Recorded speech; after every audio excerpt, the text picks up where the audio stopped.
ओम नमः शिवाय। श्री गणेशाय नमः। हे पार्वती पति महादेव, हे त्रिलोचन, हे नीलकंठ, आपकी करुणा असीम है। आपकी शरण में आने वाला कभी निराश नहीं होता।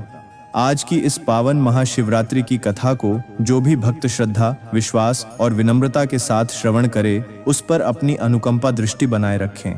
हे भोलेनाथ, जिनके हृदय में भय है उन्हें निर्भयता दें, जिनके जीवन में क्लेश है उन्हें धैर्य दें, जिनके मन में भ्रम है उन्हें स्पष्टता दें, और जिनके अंतःकरण में अंधकार है वहां अपने ज्योतिर्मय स्वरूप का प्रकाश प्रकट करें। हे शंभु, जो रोग से पीड़ित हैं उन्हें स्वास्थ्य दें, जो दरिद्रता से ग्रस्त हैं उन्हें संतोष दें, जो मोह में बंधे हैं उन्हें विवेक दें, और जो आपके चरणों में समर्पित हैं उन्हें अटल भक्ति प्रदान करें।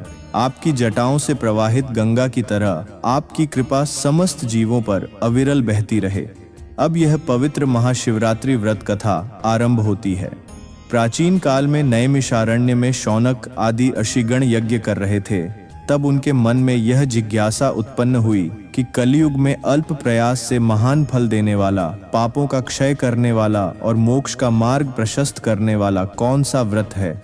उन्होंने विनम्रता पूर्वक सूत जी से प्रश्न किया, हे महाभाग, ऐसा कौन सा श्रेष्ठ व्रत है जिसे करने से जीव जन्म मरण के बंधन से छूट सके। तब सूत जी ने प्रसन्न होकर कहा, हे मुनिश्रेष्ठों, फाल्गुन मास के कृष्ण पक्ष की चतुर्दशी की रात्रि महाशिवरात्रि कहलाती है। यह रात्रि समस्त व्रतों में उत्तम और अत्यंत पुण्यदायिनी है, क्योंकि इसी निशीथ काल में भगवान शिव का अनंत ज्योति स्वरूप प्रकट हुआ था।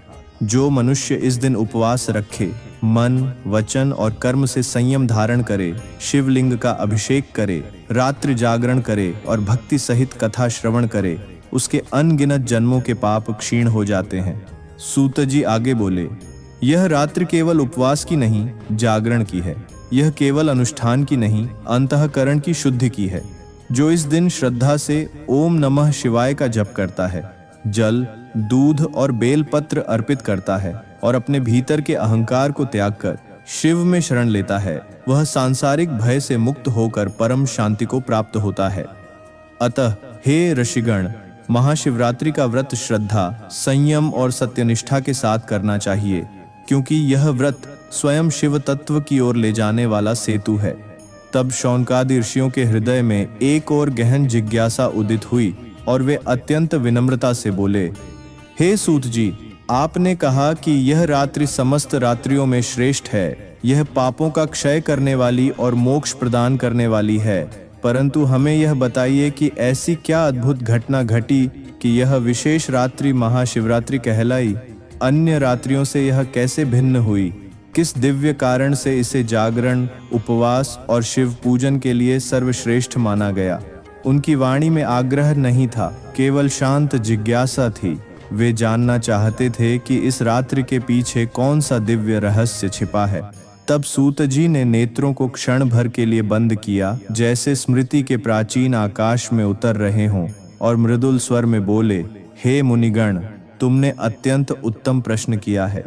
यह रात्रि इसलिए महान नहीं कि मनुष्य इसे महान कहता है, यह इसलिए महान है क्योंकि इसी निशीथ काल में वह अनिर्वचनीय तत्व स्वयं प्रकट हुआ, जिसे न काल बांध सकता है न दिशा सीमित कर सकती है। यह वही रात्रि है जब ब्रह्मा और विष्णु के मध्य उठे सूक्ष्म अहंकार को शांत करने हेतु स्वयं महादेव ने अनंत ज्योति स्वरूप धारण किया, और उसी दिव्य प्राकट्य से यह रात्रि समस्त रात्रियों में श्रेष्ठ हुई। अब उस अद्भुत प्रसंग को शांत चित्त से सुनो, जिससे इस रात्रि का महात्म्य प्रकट होता है। तब सूत जी ने अत्यंत शांत और गंभीर स्वर में कहना आरंभ किया, हे मुनिश्रेष्ठों, यह घटना उस काल की है जब सृष्टि का प्रवाह अपने क्रम में चल रहा था। देवगण अपने अपने कार्यों में स्थित थे और ब्रह्मांड संतुलन में प्रतीत होता था। परंतु सूक्ष्म स्तर पर एक प्रश्न उठ खड़ा हुआ था, परम सत्य कौन है? उसी समय ब्रह्मा और विष्णु के मध्य यह विचार विमर्श हुआ कि सृष्टि में श्रेष्ठता किसकी है। ब्रह्मा ने कहा कि सृजन ही मूल है, अतः वे आद्य हैं, और विष्णु ने कहा कि पालन के बिना सृष्टि स्थिर नहीं रह सकती, अतः वे ही सर्वोच्च हैं। यह विवाद शब्दों में था, पर उसके भीतर अहंकार की हल्की छाया भी थी। तभी सहसा बिना किसी पूर्व संकेत के आकाश और पृथ्वी के मध्य एक अद्भुत प्रकाश प्रकट हुआ। वह न साधारण अग्नि थी, न किसी देवता का तेज। वह एक अनंत ज्योति स्तंभ था, ऊपर की ओर उठता हुआ, नीचे की ओर उतरता हुआ, परंतु किसी भी सीमा में बंधता हुआ नहीं। उसका आदि दृष्टिगोचर नहीं था, उसका अंत दिखाई नहीं देता था। दिशाएं शांत हो गईं, वायु स्थिर हो गई और उस प्रकाश के सम्मुख ब्रह्मा और विष्णु का तेज भी क्षीण प्रतीत होने लगा। उसी ज्योति से एक गंभीर दिव्य ध्वनि प्रकट हुई, हे ब्रह्मा, हे विष्णु, जो इस अनंत प्रकाश का आदि या अंत खोज लेगा वही श्रेष्ठ माना जाएगा। तब दोनों ने निश्चय किया कि जो इस ज्योति का छोर खोज लाएगा वही सत्य के निकट माना जाएगा। विष्णु वराह रूप धारण कर अधोभाग की ओर चले और ब्रह्मा हंस रूप लेकर ऊर्ध्व दिशा में उड़े। वे बढ़ते गए, खोजते गए, परंतु ज्योति उतनी ही असीम, उतनी ही अप्राप्य बनी रही। जितना ऊपर जाते उतना ही प्रकाश और अधिक विस्तार ले लेता, मानो आकाश स्वयं उस ज्योति में विलीन हो रहा हो। काल का भान लुप्त हो गया, दिशाएं मौन थीं, केवल अनंत का विस्तार था। उसी प्रकार भगवान विष्णु वराह रूप धारण कर अधोभाग की ओर गए। वे धरातल से नीचे और अधिक गहन स्तरों में उतरते गए, परंतु ज्योति का अंत कहीं दृष्टिगोचर न हुआ। अधोभाग में भी वही प्रकाश, वही असीमता, वही अगाध सत्ता विद्यमान थी। दीर्घ काल तक अनवरत प्रयास करने पर भी जब किसी को सीमा न मिली, तब विष्णु के अंतःकरण में विनम्रता उदित हुई और वे लौट आए। उन्होंने स्वीकार किया कि यह ज्योति अनंत है, इसका न आदि ज्ञात हो सकता है न अंत। ब्रह्मा भी ऊर्ध्व दिशा से लौटे, परंतु शास्त्रों में वर्णित है कि मार्ग में उन्हें केतकी पुष्प मिला, जो उस ज्योति के प्रवाह में बहता हुआ प्रतीत हो रहा था। ब्रह्मा ने उससे साक्षी बनने का आग्रह किया और जब दोनों पुनः उस ज्योति के समीप आए तो उन्होंने कहा कि वे शिखर तक पहुंच गए हैं। तभी वह अनंत ज्योति प्रचंड होकर मध्य में विभक्त सी हुई और उसके केंद्र से स्वयं भगवान शिव प्रकट हुए, जटाझूट से सुशोभित, त्रिनेत्रधारी, चंद्र कलाधर, करुणामय और गंभीर। उनके प्राकट्य से दिशाएं पुनः स्पंदित हो उठीं और सत्य का प्रकाश स्पष्ट हुआ। उन्होंने विष्णु की सत्यनिष्ठा की प्रशंसा की और ब्रह्मा के असत्य पर उन्हें लोक में अल्प पूज्य होने का शाप दिया तथा केतकी पुष्प को अपने पूजन से वर्जित किया।